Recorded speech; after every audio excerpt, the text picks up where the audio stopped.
When is the last time you cried? That's a question I asked someone a while back, and I'll never forget the scene. This was a gentleman in his mid-40s, came to see me. And as soon as I looked at him, I saw his whole body was bound up. He carried so many knots without even uttering a word. And we finally began to speak. He told me that his entire life he was bullied, he was loathed, he was hated. And he began to hate himself. I was appalled just to hear. And I said to him, "Did you ever cry? Or when was the last time you cried?" And he looked at me like complete bewilderment. I said, "Last time I cried, I don't even remember. Maybe when I was around 5 years old." And then my father told me with the sternest of warnings, "Men don't cry. I never want to see you cry again." And then he added this devastating line. And never since, I never cried, no matter how painful my life was. And I feel that if I begin to cry, I would never stop. So I asked him to stand up. It was just by instinct, and I went over to him and gave him a hug. He froze up like a metal beam, literally, like stone. He was like, and I saw how many tears were bottled up within him. At the same time, we know tears are critical for our lives. Think of it like a spout of a kettle. It's a way of release. While simultaneously, we can't cry, overcry. So please join me in this very important discussion about our own very lives and the tools that some of us don't even know we have. Please join me in the Kabbalah of Tears.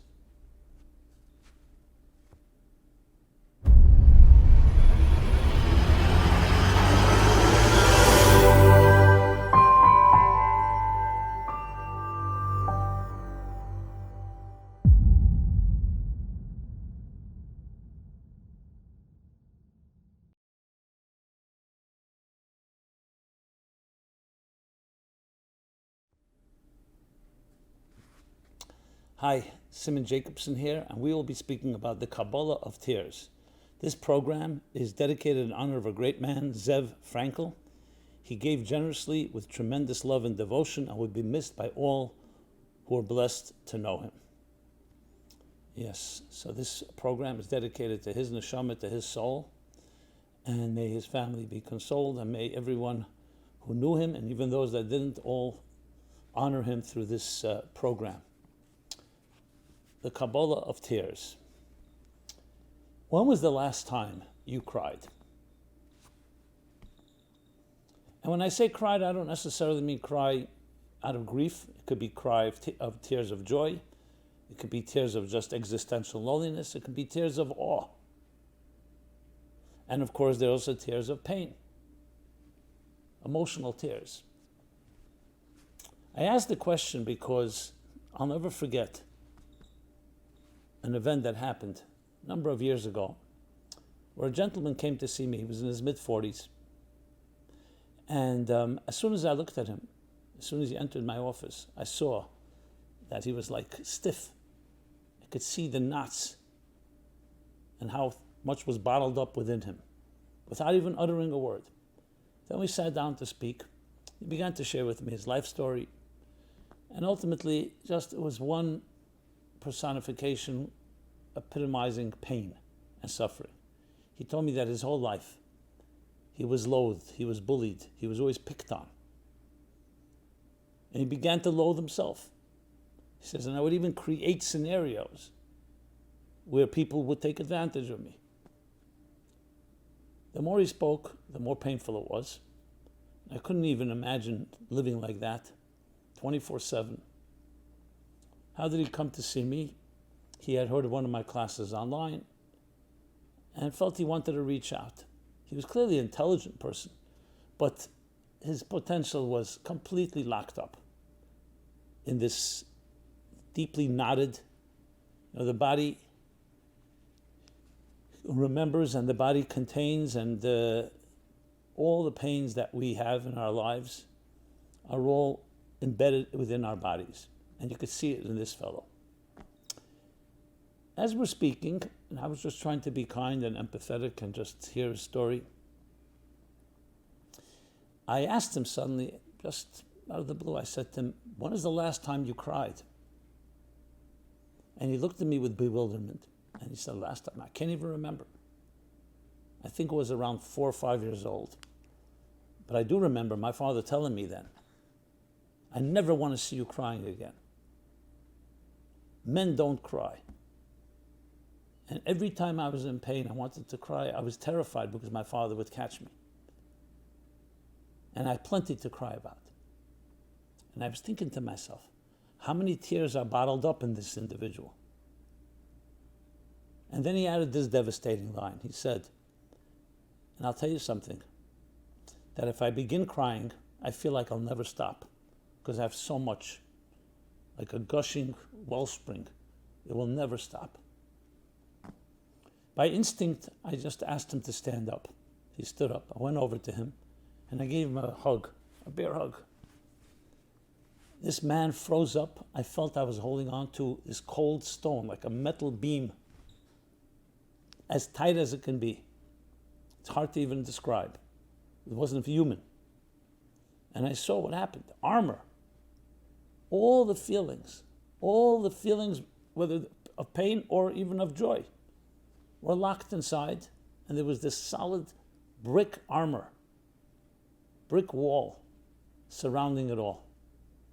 And I realized at that point the power of tears and the power of expression and the power of what we call breaking the silence. So though many of us look at tears as being something, I'd rather not cry, why would I want to cry? Yet it's one of our greatest gifts. Think of it this way. A kettle is boiling water, and the kettle begins to boil and boil and boil. And the spout is locked up, or it's blocked, or there is no spout. What would happen? At some point, the boiling water would explode because there'd be no release point. Psychologically, the same is true. It either explodes, or with the human psyche, there's another option, which could be even worse. It implodes. So exploding, at least it's expressing itself obviously in a destructive way, whereas the spout would have the certain regulated release. When it comes to imploding, it ties you up. Think of anything that you are consumed with, resentments, anger, grudges, being hurt, justified or not justified. It starts eating you up, and inside of you, you feel things boiling, you feel things consuming you. And if you don't express it, what happens is it does implode. You may not feel its effects as much as an explosion, but it's perhaps even more devastating. Now, why do we explode? We can explode. Sometimes you see people who a lot is built up, pent up feelings, like a volcano, and then they erupt. You suddenly see an outburst of rage. You wonder, where did that come from? Often, it was there all the time. It was that steam that was building up, it just didn't express itself. But what happens if it doesn't express itself in rage because you're afraid to express, or you're afraid how people will look at you? Then it goes inward. And the same intensity is eating you up within. It undermines you. It blocks you up and doesn't allow you to express yourself, and definitely not to actualize yourself. So in that context, tears is a gift, a blessing that we were blessed with, that when things begin to build up within us, the liquid will enter our tear ducts and will express it through tears. And if someone stops you from crying, it's literally like someone stopping you from breathing, from expressing, from exhaling. And that's why they say silence is worse than the crime. Or in the more explicit terms, silence is worse than the rape. Because it's one thing, violation, terrible, horrible. But you can't even express your pain involved, and someone says to you, never happened. That invalidation, far, far worse. Because it doesn't even allow you to heal. It's one thing a person gets injured. Another is someone stopping the healing process. So in that sense, tears are a critical component in our lives. Now, I'm talking obviously negative tears in a way. Well, I shouldn't say negative tears, the tears are positive, but coming from negative causes. But the same is with tears in any given situation. It shows that there's something that you have within you that can't be expressed with regular words. You can't contain it, so it expresses itself in an outburst of tears or in quiet tears. But regardless, it's an expression. And as such, it's a healthy thing overall. We'll soon talk about over-grieving, person who cannot stop crying, as that gentleman shared with me. But we'll get there. Right now, let's talk about this power of expression. In the Talmud, there's a very interesting two opinions on a verse. The verse says, if a person is anxious, if a person is worried or concerned, the Hebrew word is im yidag leva adam. If the heart of a person is concerned or anxious, yasichena. That's the word that's used, yasichena. So the Talmud has two opinions. What does yasichena mean? One says yasichena from the word sicha, to speak. If you're anxious, if you're concerned, find someone to speak about, to express it. And that will help you. The second yasichena is read not with a sin, but with a samach in Hebrew, which means to distract yourself. La'asiach das, hescha das. To distract yourself, think about other things. Don't let the anxiety consume you. Now, apparently, this seems like a contradiction because speaking about it and ignoring it or distracting yourself is two diametric opposites. So there's an interesting thought by Rab Shmuel. He was the fourth Chabad Rebbe, and he says the following. No, they are actually two parts of one story. When you speak about it, that's how you can distract yourself. Because if you don't, you carry it within you, and then you can start getting consumed. There are many things like that. You just start eating you up. When you express it, you release it. And once you release it, it's easier to distract yourself. So obviously there's situations where one should try to just ignore something and move on, take the high road, if possible. But if not, the expression is a critical component. So that's why the first step in any healing is acknowledgement, is breaking the silence. It's expression. Once there's expression, firstly, you have released that pent-up energy, so the spout is playing its role in allowing the steam out. And secondly, now that you're speaking to someone, I'm talking about in the context of speaking, then you probably can get some good advice. If it's a good person, someone you trust, someone that's objective. When it comes to tears, which is the topic of our discussion, it's not so much the speaking, but the release has allowed you now to acknowledge it. My goal with that individual was to get him to cry once. And not in a forced way or in a fabricated way or superficial way, but just give him the permission, the license that he's able to cry, in stark contrast to what his father had told him. The end of the story I shall share by the end of this program. So that idea of giving people the right, the dignity, that you are able to express anything, including your pain, is the story of tears. Now you may wonder, why did I choose to speak about it today? We're now in the Hebrew calendar, the saddest time of the year, the 9 days, leading up to the Tisha B'Av, the 9th of Av, a day that's commemorated for thousands of years now, for the destruction of both temples and other sad, tragic events that happen on this day in this period of time. So it seems appropriate to talk about tears. But we're talking about healthy tears, healthy forms of expression. So someone that's bottled up and can't express, it's vital that they learn to express themselves and have the right to cry, yes. I'm not saying you have to go around crying with everyone and doing it in the most public way, but even with yourself or with others that you trust. It's a vital component. Which leads me to an unbelievable statement from the Kabbalists, say, the mystics, that tears bathe your soul. Just like a human body goes into a spa, into a bath, and it soothes you, it calms you like a balm. The same is true with the soul. It also needs soothing. It also needs nurturing and comforting. And tears, like water, the warm tears that are a bit like salt water, bathe your soul. Because what they do is they allow you to submerge yourself into something which is liquidy, but the point is not the liquid here. The point is its representation, that it allows you to express yourself. Do you ever cry, let's say you're listening to a beautiful song, and it reminds you, reminiscent of past beautiful memories, warm memories, or even sad memories, someone you miss, someone you knew, someone who may have passed on? These are tears, if you think about them, they are very calming, they're very relaxing. Now, yes, they include an element of pain because there is the aspect of missing someone or something that you may have lost, but you're aware of it, and that awareness is a very healthy thing. On the other hand, let's go to the other side now. If the release point doesn't stop, if the volcano continues to erupt, it can also be destructive as well. So though tears are necessary, we also have to know how to regulate them. Now, when I say regulate, it doesn't mean you control it. It just means you need to understand, to use the words of the psalmist, that those that will sow with tears will reap with joy. That the point of the tears is not an end in itself. It's true, it's relaxing, it bathes your soul. It's an expression, it's the spout, the release. But that's not an end in itself. Once there's a release, now what do you do with that energy? The energy that was bottled up, that was locked up and trapped. What happens now?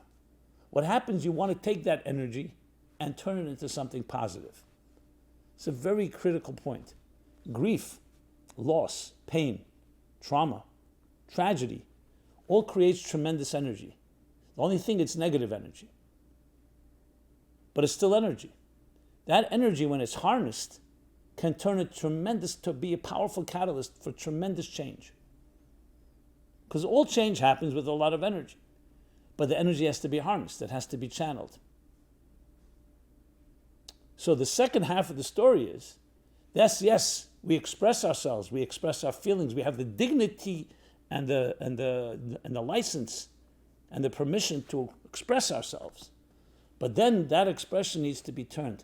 You feel sad about something, you're missing something, or it's a sadness like an existential sadness. Turn that into something positive. Build something with it. And you'll see the greatest things that were built in history were built, in most cases, out of some kind of painful situation. A loss, a death, a tragedy, a Holocaust. It's not just because people were angry and they said, let's build something. It's because it generated tremendous energy, and ultimately that energy turned into something extremely positive. Look at everything great in life. The birth of a child will usually come after tears. The tears of the mother, the pain of the mother, even the tears of the child.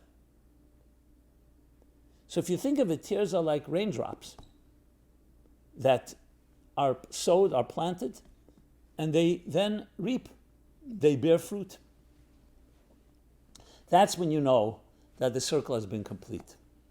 Because then you have both sides of it. The silence, the locking up, the trapped tears is obviously not healthy. On the other hand, once it's expressed, you want it to be turned and transformed into building something. There was an elder chassid who was, in the good old days in Russia, there was no air conditioning, but the summer was unbearable heat.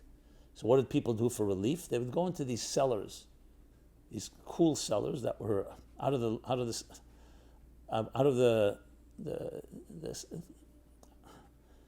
under the sun, and they were able to cool off. However, because there was also no electricity, there was also no light. So one chassid went down into one of these cellars to cool off, and as he came down, he felt it was really dark. And he expressed himself. He said, "It's so dark here." Now, there are a few other people there also cooling off, and one of them said, "Don't worry, stay here for a while and you'll get used to it." And he exclaimed, "No, that's exactly what I'm concerned about. I don't want to get used to it. I want to know it's dark." So there's a darkness that conceals a darkness. It's called denial. You don't even know it's dark. Then there's no hope, because where do you go then? You convince yourself that everything is great when it isn't. Then there's awareness of the darkness. Awareness is critical because then that's the first step to healing. Awareness is half the cure. But then comes the actual cure, which is to do something about it. So in this period of time, when we do remember tragic events, it's not just a past memory. It's about remembering right now and being aware of every painful situation, every rift, every schism, every break, every disappointment, every broken heart. Remembering it is a powerful thing. But then let's do something about it. There's nothing as complete as a broken heart, because it makes you aware, and through those cracks the light gets in, as Leonard Cohen sings. But now we need to bring that light out. So the second half of the story, in concluding what happened with that gentleman, let me tell you. I began to meet with him, I wouldn't say every week, but every month probably for a while. And I was just being kind. I had no direct agenda. I did want him to have the right to express himself, which he never was allowed. In time, as he began to express himself, I gave him some things to read. I told him to listen to some music. He finally shed a tear. Not in front of me. He told me, he called me. He was actually excited. He said, I cried today. It was like such a big thing for him. And I celebrated with him. And it was the beginning of a journey. I know this person now quite a while. Today he's married, he has a few children. He learned to express himself. That's all it came down to. Well, it's not that's all, but it was so difficult because it was locked up for so many years. And he had plenty to express. Beautiful soul, beautiful person. He has much work to be done. There's still much repressed, much pain, but he also has joy in his life. And it all began because he learned to cry. He learned to weep. He learned the power of tears. But he also learned that the tears did not destroy him. He did not stop crying. It's not like he began to cry and couldn't stop as he was afraid. He did learn to stop. And as he learned to stop, he also learned to embrace beautiful things in his life. Emotional expression, my friends, is the healthiest possible thing we can do. However, it does not mean overindulging in your emotions. It doesn't mean becoming narcissistic, that it's all about me and my feelings. Because that also can happen. People who've repressed their feelings, or whose feelings were repressed by others, often, once they open up, they don't know how to be quiet. And I don't mean that to be critical or cynical.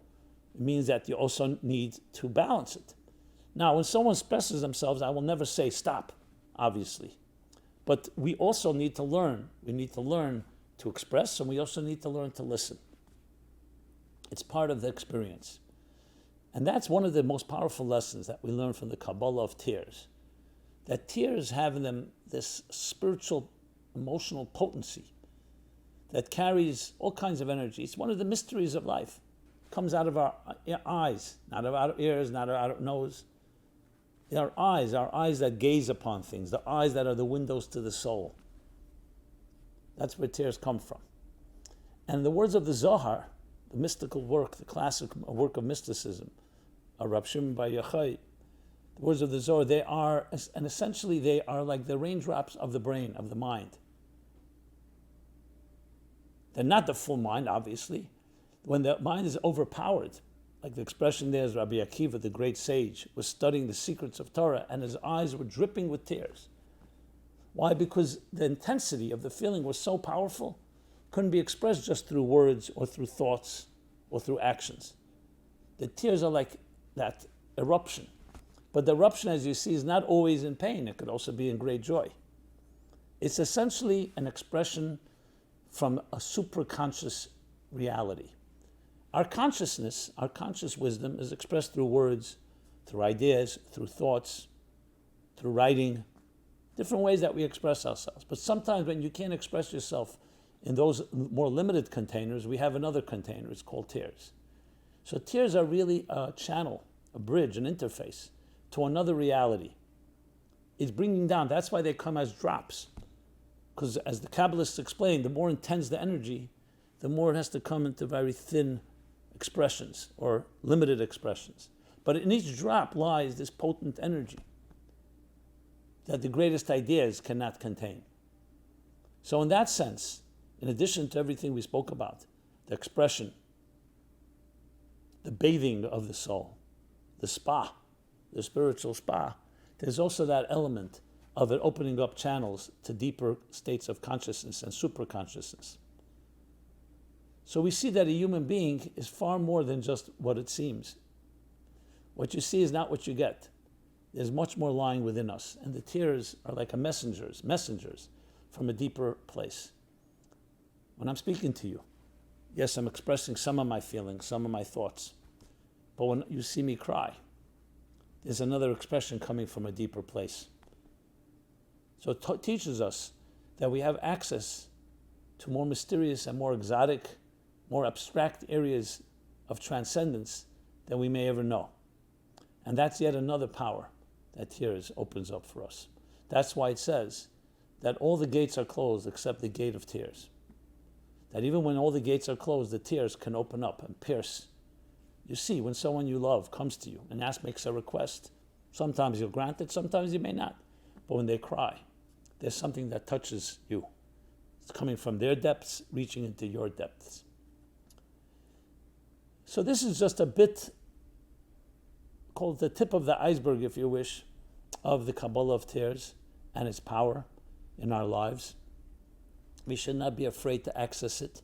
This doesn't mean we have to force it. Everything has in its time. Some of the purest and most pristine of tears is when it just happens spontaneously. You're walking, you're thinking, and just, sometimes the very reality of existence itself can bring you to tears when you're sensitive.